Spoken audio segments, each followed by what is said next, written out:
Good morning, Radiant Souls. I'm your host, Angela Ahimsa, and you've tuned in to Feed Your Chakras, which is broadcasting live from Toronto and streaming globally on Jess TV, Roku, Meta, and NCG television network. And today's guest is Selena Ella Moon, who is an intuitive business coach, an author, a founder of the Soulpreneur Institute, and she has guided thousands of spiritual entrepreneurs and seekers to awaken their purpose and to align their businesses with soul. And through her transformative framework, like the 33 New Earth Wealth Codes, Elemental Wellness Meditations, and her upcoming Oracle deck, Angels and Elephants, she bridges energy, intuition, and entrepreneurship in ways that are both grounded and visionary. And in today's conversation, we're going to be exploring what it means to align with purpose and prosperity and how the chakras act as maps for abundance and why the crown chakra, our gateway to divine wisdom, is also the key to channeling creativity, clarity, and soul-led success. And I actually personally know Selena Moon. I met her when she had her temple vortex many years ago when I first moved back to the country. And we've both been on our own journey, and this is our first time reuniting since then. So it's an honor to have you today, Selena. Oh, thank you. It's such an honor to be here. Thank you so much. All right, so let's just dive in. So many people feel that they have a higher purpose, and a lot of people don't really know necessarily what that is or how to live it fully. So how do you think that we can bridge the gap between a soul calling and a creative life and business that actually supports this? Yeah, well, I really believe that. I actually was doing a meditation the other day, and I was like, why are there so many people on the planet, right? This all comes back to your question, but I was like, there's so many of us. And one of the actual messages I got is because each of us has a purpose here, and we're actually meant to help humanity to evolve. However, not everybody is actually in that purpose. Not everybody is embodying who they came here to be. Their soul has agreements. However, they're not always up to par with their human existence and their soul existence, living simultaneously in a way where they can embody and embrace their divine inspiration to get them on par with their purpose. And so as a result, all of these new souls have to keep getting born until the actual overall shift in humanity has taken place. And so when all of us actually step into our purpose, I do believe that our missions will be so activated and our cohesiveness will be so strong that there won't be as many people on the planet, but every person on the planet will be on purpose. And I really believe that when we are living our life from an internal guidance system rather than an external guidance system, that actually ignites our sense of awareness. And our sense of internal success has to come before our sense of external success. And by external success, I mean your reputation, how much money you earn, what the world thinks of you. If those things are more important to you than how you feel in your body, how you feel about your passion, and how you feel about your life and how you feel about your day-to-day behaviors and how you feel in your relationships and your thoughts and just how you're executing your life. Like if that doesn't feel good to you, then that's where we need to start, I think. And that's really the key to stepping into this type of lifestyle where we're all really connecting with our soul, connecting to our inspired path, connecting to the path of possibility, but also grounding that, like you said, into our physical reality by creating businesses. Like that's a whole, for me, it was a top-down process. You know, it was a process where I started with the crown and then I let it trickle down. And of course, the crown, I believe in the heart. I think all the chakras are connected, but the crown and the heart have their own very special relationship. And I really believe that when our crown and our heart are talking to each other, then our body starts to move and our lives and our actions start to move in accordance with our highest divine will. Mm-hmm. Yeah, that's actually like the perfect explanation for that is the brain-heart coherence, right? Even the crown is like kind of supersedes the brain. It's like bringing it all together, and the heart is the portal that helps us transcend into our higher selves. Exactly. And it's like, it's not just all love and it's not just all light. It's love and light for a reason, right? And that light comes from the crown, but that love comes from the heart. And when the two come together, you know, that's really where the genius and the magic happens. Yeah, well said. Another thing too, just to touch on this, like everybody does have a purpose, and so many people think that it has to be this super big thing, and No, maybe it is, no. but it could also just be like even people living on the streets have a purpose. They just Sure. feel so much shame and so like neglected, like they're trapped by the superficial society that we live in, and the lower vibrational feelings, they've actually like engaged themselves in that. But even for them, like, you know, it could even just be helping out an old lady. Like if you make people feel good, that is a purpose. Like that is a very purposeful life. And so, you know, even just starting like with that, rather than thinking that you have to make some huge impact, because it's just be yourself. Yes. Really, that's really what it is. It's just be yourself, right? It's like even the attachment to living a service-based life has its own level of superficiality in the false life matrix, right? So it's like the way that I see it is like, just be yourself. Like if you're going to stand up for something, stand up for something. Stand for something that is meaningful to you. Stand for something that holds true passion and true love in your heart for you, whatever that is. And that can vary from cycle to cycle in your life. It doesn't always have to be the same thing. But what I love about being yourself is just undoing all the programming that says you can't. And then the more you're yourself, then the more you're automatically on purpose. But that's the problem, is that we've just been conditioned to wear so many masks, right? Exactly. And that's what we have to undo. It's one of the highest vibrations too. You're so attractive when you're authentic. Oh, totally, totally. And it's like, not necessarily the most liked, but you're definitely attractive because you stand out. Well said. Not necessarily the most liked. Yeah. Felt that one. Yeah, no, for sure. It's true. It's like, you know, there's so much we learn about ourselves through our lives. And I think those who are on the spiritual path and doing the inner work are like undoing all kinds of programming within themselves all the time. And then it's like you come out of one cycle and you enter a new cycle, and then you're just like this completely different person. And everyone's like, who are you? And you're like, oh, I'm this now. And people are like, I resonate or I don't, right? And it's just this consistent turnover that keeps happening. But it can't be about what's external. It has to be about what's internal. And when we come from that internal space, I think that's where we can feel the most joy. I think that's where we tap into the most divine connection. I think that's when we have the greatest success. I think that's where things come easily for us. Success. Yeah. It's not false success. Yeah. Exactly. Like everyone judges based on this superficial code that we've been given. But let's be real. Nobody's actually really, like, even if they're thriving in that, nobody's really like, unless they're living authentically, nobody's truly happy because they're living up to these expectations of others or their success, right? Totally. There's two types of people. There's the people that are like super broke and like just focused on being happy and living a very simple life, but some part of them feels uncomfortable because they're not creating wealth. And then there's the other side that's like creating tons of wealth, but like inside they're probably, you know, broken because they haven't done the inner work. So it's like, I really believe in like bridging the gap between both worlds, and it takes time, especially the soulpreneurs out there who are doing creatively inspiring things like you are. Like, that's really, you know, there's like a gap between the internal success and the external success. And what I do is I kind of help people through that stage as well, where I help them walk through that bridge. And I'm like, hey, you know, like there's a process here, because what you're doing is coming from such a deep place. We need to really, really purify and cleanse in the inner space so that you can start manifesting in the outer space. And that's really a self-trust process. And if there's a lot of self-doubt and there's a lot of questioning of, you know, worth, that can get in the way of one's ability to trust that process and that path. So yeah, it's definitely a journey. Yeah. And she's lived it. I also forgot to mention when I was introducing her, she's also the creator of the wealth codes. I just finished 33 wealth code activation, and in it she even shares some of her journey and stuff, but totally.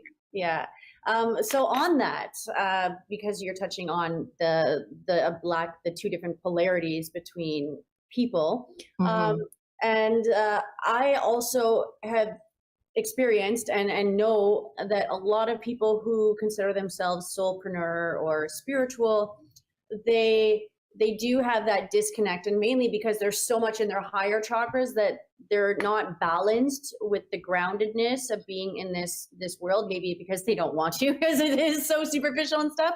But it's really important so that you can actually sustain and hold the foundation, so you can, operate in your optimal self and have this abundance, and it stays, right? So when you have those people that believe spirituality and money don't mix, from your perspective, why would abundance be a sacred part of the soul work, and how do you? Yeah. So I actually don't have people that where they don't believe they mix, because otherwise they wouldn't be able to hire me. So for me, I really work with people that are just as spiritually driven as they are money driven. But in my experience living in Toronto, which we were talking about just before, there was a lot of that I saw, and I actually had to leave Toronto to deprogram that within myself. And that's when I started growing my business, when I left, actually, because it took me into the actual truth of my experience, which is we're all wealthy that is actually our birthright to be wealthy. It is our birthright to receive. It is our birthright to grow our wealth. And we have just been conditioned to be victims of a system that is not designed for our nature. And we have to return to our natural way of receptivity and our natural way of wealth, which is innate. And that is the godly way. That is, there is no suffering that God wants us to experience on this planet. Some people will argue, oh, well, we're on the wrong planet. We came here and now we have to pay to live. And it's like, well, God will provide you for everything you need to live. Yeah, it's like, but also like, we don't have to pay. Even in those rules, we don't have to pay to live, because God gives us everything we need the more receptive we are to it. And part of being receptive to it is being able to follow your divine inspiration and take action on it, and knowing you're worthy of receiving what God wants to provide for you. And it doesn't always have to come through earned hard work. It doesn't always have to come through hustle. It doesn't have to come through clocking in and clocking out. It comes through alignment. And that's really what the wealth codes are about as well, which I know you took. So there's like a sense of, there's like an old spiritual teaching that says, and I had it in me too, trust me, I was from the untouchable India class of, those ancestors of mine were screaming scarcity, which is actually what took me through my whole personal wealth journey. And I'm still on it, obviously, but and that's what led me to create these wealth codes, is that I came from extreme levels of scarcity in my own ancestry. And what I learned in my own explorations through the Akashic records was that there was hardcore belief systems that you are actually not of God when you receive wealth. Like, those belief systems were so strongly embedded, and I had to go to God and be like, is this divine? And God was like, no. This is not divine. This is actually horseshit. So it's like, oh, so I can receive. I do deserve to receive, and I'm not less of God when I am wealthy and receiving in abundance. And it was like, no, actually, that's when you become more of God, because you have more energy. Money is just energy, right? So if you have more physical energy, you have more physical money. Yeah. Right. And God, we are in this physical reality. We cannot deny that. Everybody wants to talk about the 5D. Oh, we're moving into the 5D, not without the 3D coming with you. Like, we're still going to be in the 3D world. We're just emanating from a 5D consciousness. So, I think people forget that it's not about going out of body. It's actually going into body. And that's what I love about your work that you're doing with Feed Your Chakras, because you're bringing people into their bodies to help them find heaven on earth in the cells of their physical avatars, rather than telling people to leave the consciousness and go into other dimensions. You're actually bringing them into the physical dimension. And I think a lot of spiritual people struggle with that, but I feel like that is one of the keys to creating wealth, is to be in your body. So yeah, totally. And to purify the body as well. Yes. We were just talking about this too. It's funny that you say that about Toronto, because that's definitely root chakra. Because it's like, we're products of our environments. And if you're in an environment that doesn't sustain or support your growth, or it's projecting, these concepts at you that clash with what you're trying to create, you have to be aware of that. And you have to create boundaries, whether it's moving to another country or like changing your cycle. But totally, it's so important. It really is. Me too, like definitely. And what did you say? You said you did. What was that chart where you found out that Tulum was one of your thriving points? Astrocartography. Yes, that's cool. Yeah. Yeah. Well, I kept getting downloads. Oh, sorry. I said I definitely feel like this is kind of my home base because I had family here, but now I don't really have family here. So I definitely feel like I belong in Latin America. Like that's where my soul thrives. So that's very cool. Yeah. Yeah, there's a level of joy that I feel here that I just haven't felt anywhere else. And it really does, it brings something new into the body and it gives a different experience. And then when you have that different experience in your body, of course, your behaviors and your thought patterns change, and like my health is, I'm seeing shifts in a positive way in that direction as well. So yeah, I think there's something about your environment for sure that creates harmony or disharmony within you. Mm-hmm. So that's rude. Let's just jump into the crown and how it connects us to, the vision and our divine purpose, and guidance. And without grounding, we basically stay up there, right? How do you help people when they have these really big visions and what they want to do to help them ground that into the earth? Well, a lot of people that have really big visions also have a lot of big distractions in their crown. When I talk to entrepreneurs that have a lot going on, I first look at their crown as like a satellite. And I see sometimes that there's many satellites and they're not all tapped into the one God, right? They're tapped into spirit guides, they're tapped into other vibrations, they're tapped into star systems. And I don't actually believe we should source all our information from varying ancestors and guides and things like that. I think we should go directly to source for information. And if source wants to use a guide, such as a star, actuarian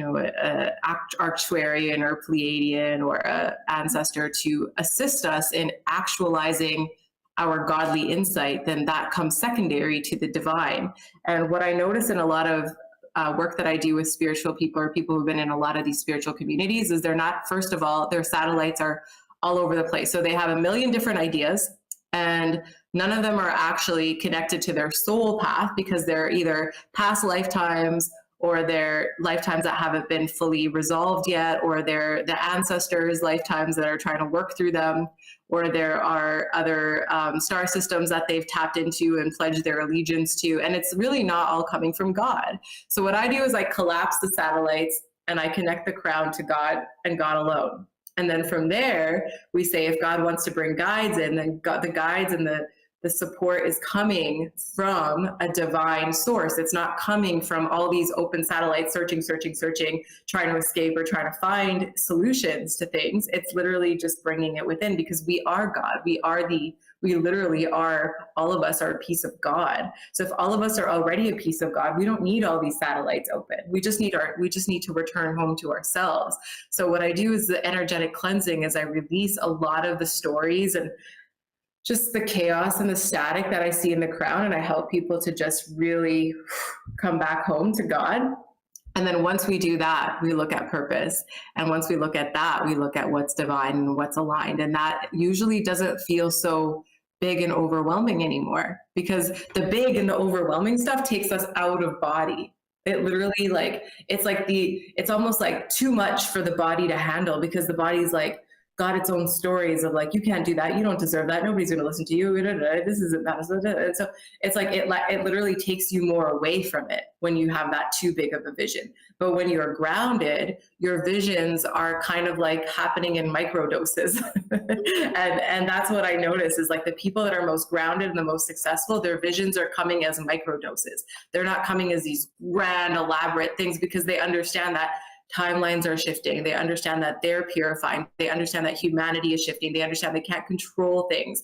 They understand that they can't be attached to outcomes in order to succeed. And those grand visionary thinkers, sometimes they get so attached to their outcomes that it actually blocks the next possibility to enter. So what I like working with is like the crown going specifically to the divine and then receiving those little micro doses of like, hey, for the next 3 months, we're going to work on this for the next 3 months. And then that's just building and building and building and building. And you can obviously have your ultimate in mind, but that ultimate has to be flexible and it has to be fluid. And if we're too rigid about how we see our future, I think we actually block our highest and best potential future. Totally. So That's so interesting. It's funny because, from doing your wealth codes, I noticed that you do talk directly to God. Yes. And I know, I think in some religions, I think it's like Catholicism, like you're not supposed to, but I've always spoken to God. And I didn't actually know, until I started learning more about going into spirituality, because I always felt connected to something. Yeah. Especially from traveling alone. I was Oh yeah, that'll do it. Like near-death experiences and crazy shit happen. I'm like, okay, there's somebody looking out for me. So I've always had a really personal relationship. And when I do something I want to please God, I'll ask, right? And I think that's really beautiful and interesting that you say that, because I know also so many people that do tune into all their spirit guides and stuff. And I am very intuitive. I'm also very creative. I get these little insights that guide me. And sometimes I'm like, oh my God, where do I go?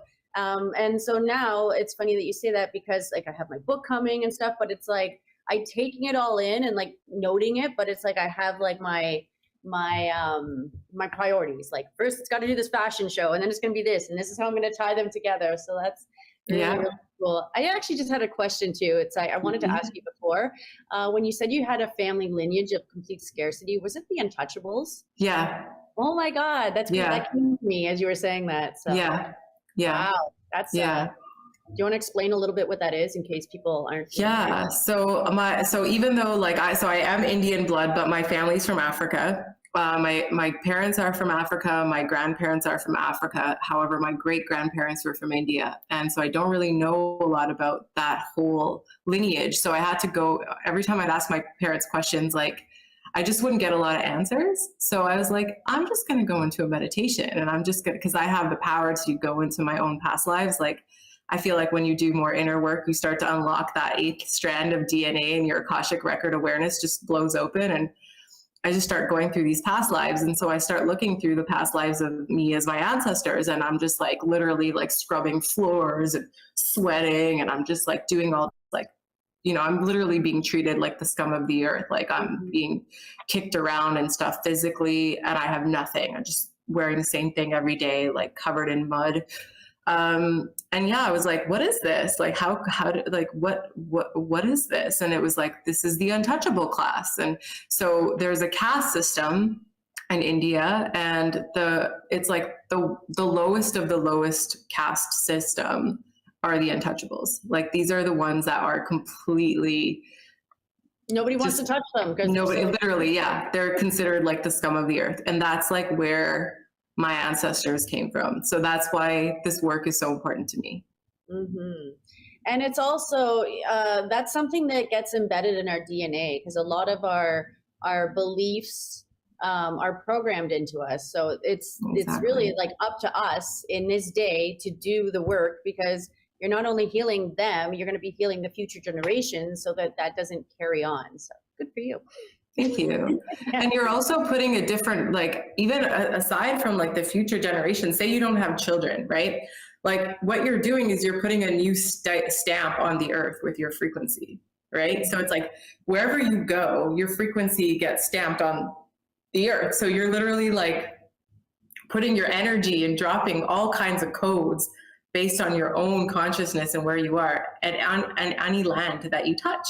So those who pass through your footsteps, even years later, actually pick up your codes. So I think it's really cool, because it doesn't have to come through birthing new generations even. It literally just comes from walking the planet that we are affecting, the future generations, because we are simply just emanating consciousness and higher levels of consciousness that get imprinted wherever we go. And we do, we lose our hairs and our skin cells and our nails in different places wherever we go. And that literally is dropping your magic everywhere you go.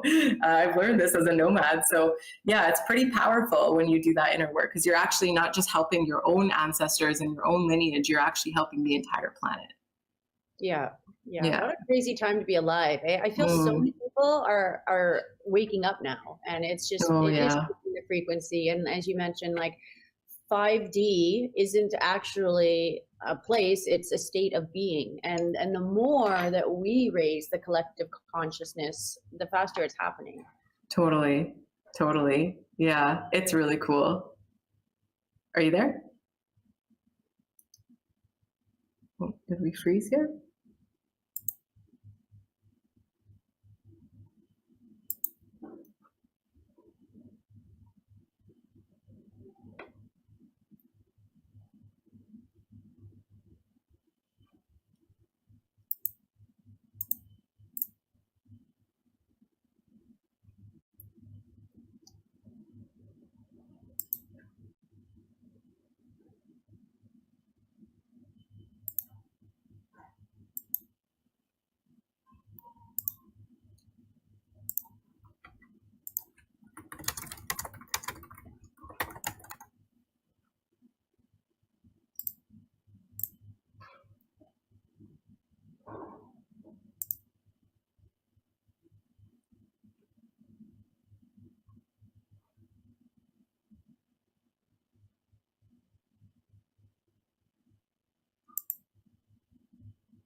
I was like, what? I heard you say, are you there? And then it like went off. I don't know what happened, but I'm tethering from my phone just in case. Oh, okay. It's all good. So yeah, we were talking about what a crazy time it is to be alive and how people are awakening. Are we on? Let me just see. Hold on. Are we live? I've never had that happen before. Oh no, it could. I mean, at first I thought it was on my end. Don't go to sleep mode. Okay.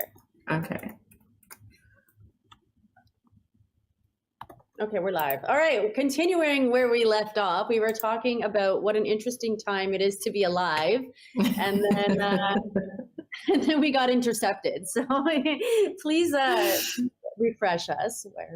Yeah, I think it was just the power of recognition that so many people are awakening at this time. And you were saying how incredible it is to witness so many people stepping into the 5D existence versus trying to run away or escape from this life, like really bringing more life into this avatar and into this worldly experience.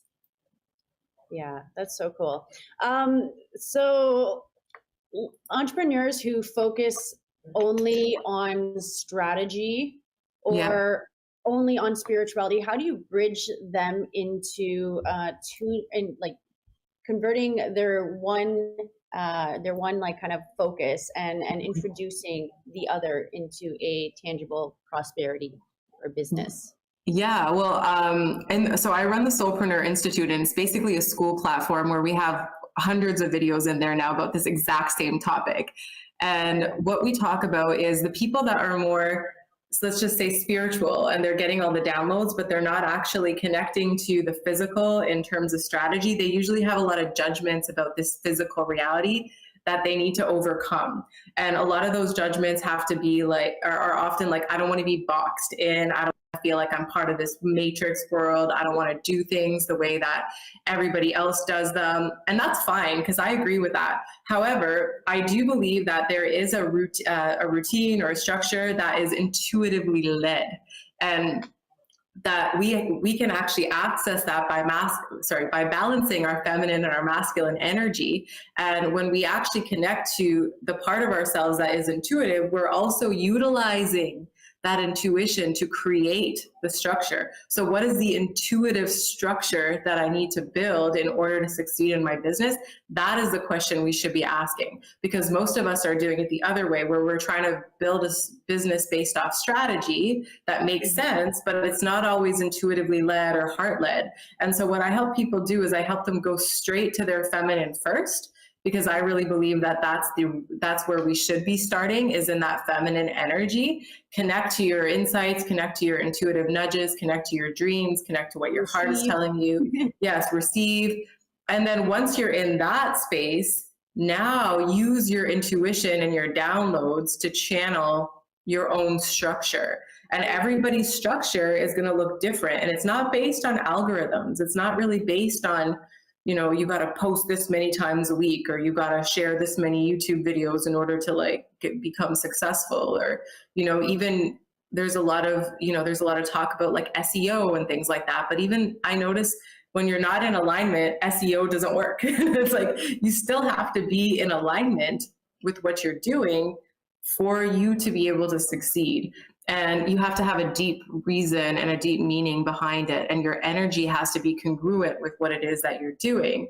And I think a lot of times in the soulpreneur world, I think we're called to pivot a ton. And that's because as we evolve, our businesses need to evolve.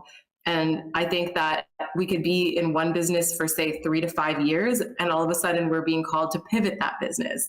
And then 5 years go by and then we're called to pivot into something else. And that can feel like we're always starting from scratch, but we're not, because whatever we learned in say cycle 1 actually feeds into cycle 4 and 5 and 6 and 7.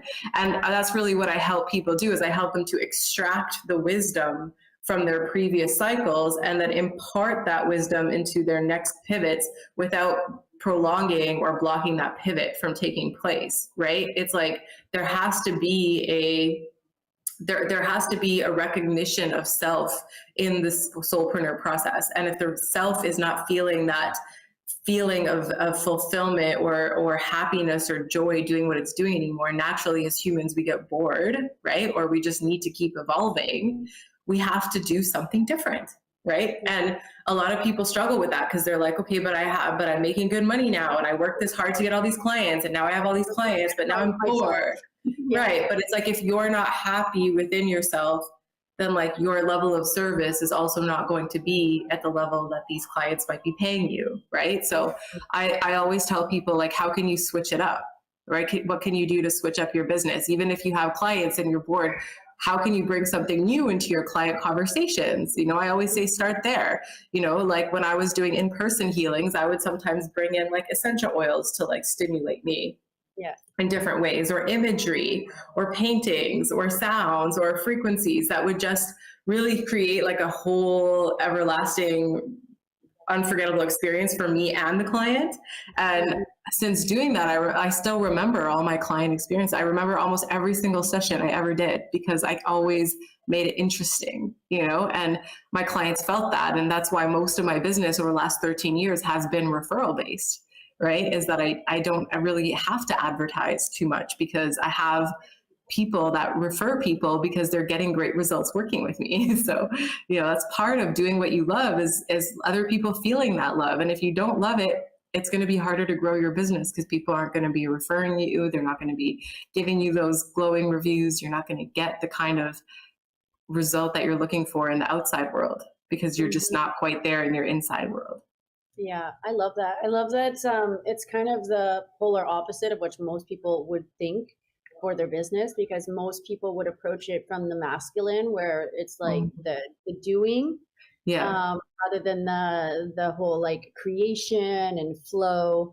So that I never actually heard anybody say that about the changing your business every 5 years sort of thing, but I kind of am doing that. And I'm doing Radical Freedom Project. It's like a research group with Bruce Lipton and some other scientists. And I was love saying Bruce this Lipton. yesterday. Yeah.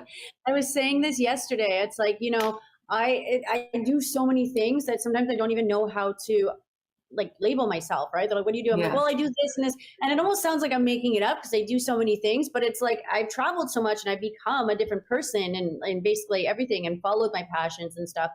But, a lot of what I do, like people know me as yogi, people know me as like this vegan or integrative nutrition chef. And I still do all that, but I'm not as focused on it now. But it's funny because now my book series is the red thread where I'm tying it all into that self-exploration and then kind of working through your chakras and even understanding them so that you can unblock a lot of these misconceived or perceptions and stuff that we have of who we are and tapping into our full potential. So it's really cool to actually hear that you say that, because I'm like, wow, I change everything so often, but yeah, maybe I'm doing it right. You are. I actually think you're doing it wrong if you're on the soulpreneur path and you're only doing the same thing over and over for like decades. Like I haven't met anybody. Sorry? It gets mundane. Like you're just doing, you're not being. Exactly. And it's not really you anymore because you've changed on the inside. So everyone I've met on the path is always changing. And as you change, your desires change, your way of being changes, the way you even look and feel changes constantly. So your business, if it's really a soulpreneur business, when I say that, I mean like it's really connected to your personal identity. If it's just a business, that's different, right? It's like, oh, I'm just doing this in the 3D world, but I have this other like spiritual closet that I live in and I do something different in those time frames that I allot to that. But when you're a soulpreneur, you're just like bursting in every dimension. So it's like you cannot contain yourself anymore. So you just have to keep letting that burst give you new passions and explorations. And I really think that's what it means to get paid to be alive, is to just be alive. In regular society, most people kind of grow in this linear fashion. They like, take the steps, they get the promotions, they build the business or whatever. But when you're doing the soul work and you're expanding as a human being, or even a spiritual being, it's like you grow in every single way. Like you grow physically, you grow emotionally, you grow in all these different tangents. And, back to that point about where you live, so many people work the same job, they work with the same people. And like, for me, like I can even go away for 6 months and I come back a completely different person and everybody's still the same. And I feel that we're all just like, well, if you're not giving yourself that opportunity to grow, you're selling yourself short, because there's just so much out there that you're not even experiencing or knowledgeable, like you have no idea about that even exists. Totally. And that's really hard. I think that's the hardest thing for people who are switching from being in the corporate world to starting their own business, is they take that corporate mindset and they try to apply it to their business, but then they're on the soulpreneur path and they're starting to get all the downloads and they're like, why do I keep seeing 333? Why do I keep seeing 1111? It's like, oh, okay, I see where you're at. And it's just like this, because there's something bigger than you playing out here, and it's time to surrender. And that surrender is really scary when all you know for your sense of security is that linear path. But the first wealth code is like, security does not lie in numbers. It lies in my knowing. That's literally wealth code 1, right? And it's that inner knowing that we must derive our sense of security from within us. And that is also for anyone who wants to transition from the corporate world to the soulpreneur path, is you have to start relying on your inner sense of security. Okay, so if humanity had one blocked chakra, like I mean, have more than one blocked chakra, but like, as a whole, what do you think it would be, and how would we begin to heal it? I actually think humanity, okay, so not talking about the Western world here, just looking at the entire humanity, I think it's the heart. Okay. And I believe that when we heal the heart, we heal everything. Because whenever I do work with people, if it's a root chakra issue, a sacral chakra issue, a crown chakra, it all comes back to the heart, because a lot of the way that we feel influences our thoughts and behaviors. So if our feelings are off, right, then guess what? Our thoughts and behaviors are also going to be out of alignment. And this is what creates a world that is, say, greedy or power hungry or manipulative or external validation seeking. It's just because we don't feel that love, but love is all there is. Love is the only thing there is.